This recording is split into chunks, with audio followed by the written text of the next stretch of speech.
ओम नमो भगवते वासुदेवाय। आज हम भारत माता के एक सच्चे सपूत चंद्रशेखर आज़ाद के बारे में कुछ सत्य बातें व उनकी मृत्यु की सच्चाई बताने आपको जा रहे हैं, जिनका खुलासा सदाशिवराव मलकापुलकर ने किया था।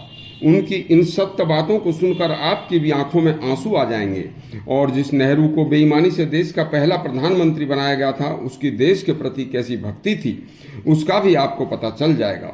चंद्रशेखर आज़ाद का जन्म जिन्ना उन्नाव के भावरा गांव में एक अति गरीब ब्राह्मण परिवार सीताराम तिवारी में माता जगरानी देवी के घर में हुआ था। पिता ने चंद्रशेखर को काशी में संस्कृत पढ़ने के लिए भेज दिया था। वहीं विद्यालय में ही चंद्रशेखर 1921 में गांधी जी के अंग्रेजी भारत छोड़ो आंदोलन में शामिल हो गए थे। गांधी जी ने 1922 में अपना यह आंदोलन वापस ले लिया था।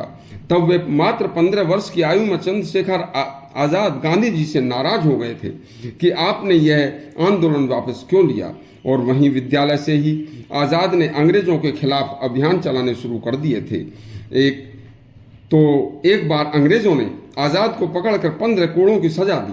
चंद्रशेखर से एक अंग्रेज अफसर ने उसका नाम पूछा तो चंद्रशेखर ने अपना नाम बताया आज़ाद। पिता का नाम पूछा तो बताया स्वतंत्रता। तभी से चंद्रशेखर का नाम आज़ाद पड़ा।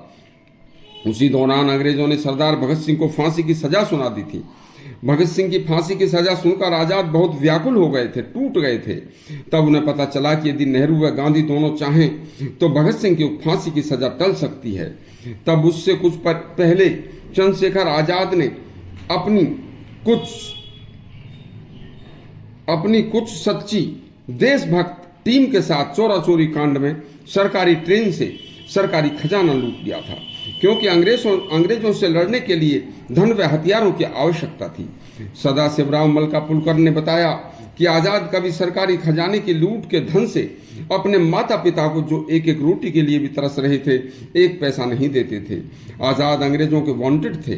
सदाशिवराव ने बताया कि एक दिन छिपते छिपते आज़ाद गांव में अपने माता पिता के दर्शन के लिए पहुंच गए। गंदी फटी हुई साड़ी में बुरे हाल में माता जब जगरानी देवी अपने पुत्र से लिपट लिपट कर रोई तो किसी गांव वाले ने कुछ कहा कि इनको रोटी के लिए कुछ दे दो। आज़ाद बोले, यह धन जो मैंने अंग्रेजों का लूटा है मेरा नहीं है, भारत माता का है। देश में करोड़ों माताएं अन्न व वस्त्र के लिए दुखी हैं।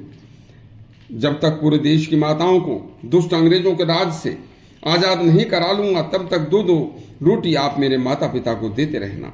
यह पैसा केवल अंग्रेजों के नाश के लिए है।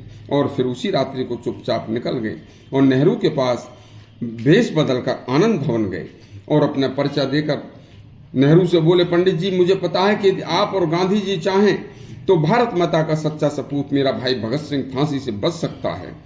मैं आपके पैर पड़ता हूं, कृपया आप भगत सिंह को बचा लीजिए।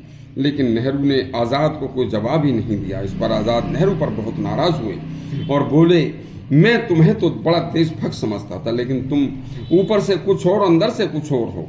आज़ाद तो पंडित राम प्रसाद बिस्मिल और अशफाक उल्लाह खां के साथ देश की आज़ादी की आग में जल रहे थे।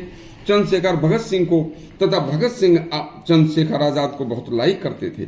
आज़ाद ने नेहरू से कहा कि माँ भारती का लाल भगत सिंह दुष्ट अंग्रेजों की मौत के मुंह में धकेला जा रहा है।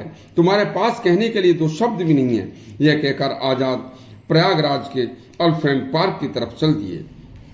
और बहुत विद्वानों ने तो यहाँ तक कहा कि नेहरू ने स्वयं अंग्रेजों को मुखबरी करके उसे वहीं एलिफेंट पार्क में पुलिस से घिरवा दिया, क्योंकि उस समय प्रयागराज के एलिफेंट पार्क में अचानक पुलिस वालों ने मात्र 1 घंटे के अंदर अंदर 80 सशस्त्र पुलिस वालों ने उनको चारों तरफ से घेर लिया था।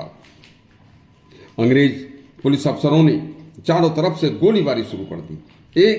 अंग्रेजों से उन्होंने डटकर मुकाबला किया, लेकिन जब उनके पास केवल एक गोली बची तो उन्हें पता था कि अंग्रेजों के हाथों से मरने से तो अच्छा है कि स्वयं मर जाऊं, तो उन्होंने अपने हाथ से एक गोली अपने सिर में मार ली। इस तरह से चंद्रशेखर को मरवाया गया। उस समय आनंद भवन नेहरू के घर पर आज़ाद की मुखबरी की खूब चर्चा हुई थी। ताकतवर नेहरू के सामने सब मामला दब गया था। भारत माता का सच्चा सपूत का कल एक और आज़ाद की मृत्यु व उसके जीवन की नई नई कहानी एक और सुनाएंगे। धन्यवाद।